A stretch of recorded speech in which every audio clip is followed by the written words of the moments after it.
কতক্ষণ ধরে এখানে বসে আছেন?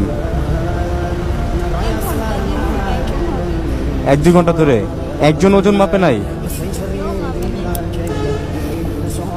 আরে আল্লাহ। তো ইফতার করবেন কিভাবে? একটু পরে তো ইফতারের সময় হয়ে গেছে। কি খাবেন, কি ভাবছেন?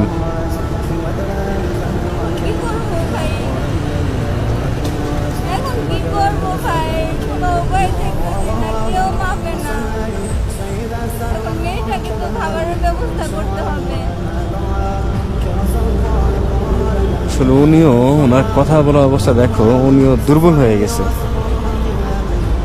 কথা যে বলতেছে, ওনার কথায় বোঝা যাচ্ছে যে উনি খুব দুর্বল। শেরিসুম কি খাইছেন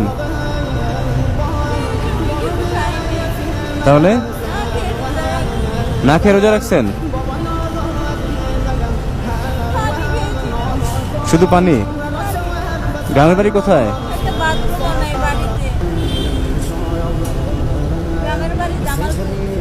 জামালপুর, ময়মনসিংহ জামালপুর। তারপরে এখানে ভয়ে ভয়ে থাকারই কারণ আপনার এখানে কেউ নাই, চেনেন না, জানেন না। তো উনি কয়েকদিন আপনাকে থাকতে দিবে, যার বাসায় এখন আপাতত আশ্রয়ে আছেন?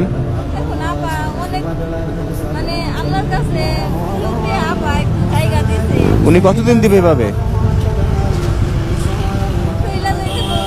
চলে যেতে বলছে? সেটাই তো বললাম, কতদিন থাকবেন এভাবে?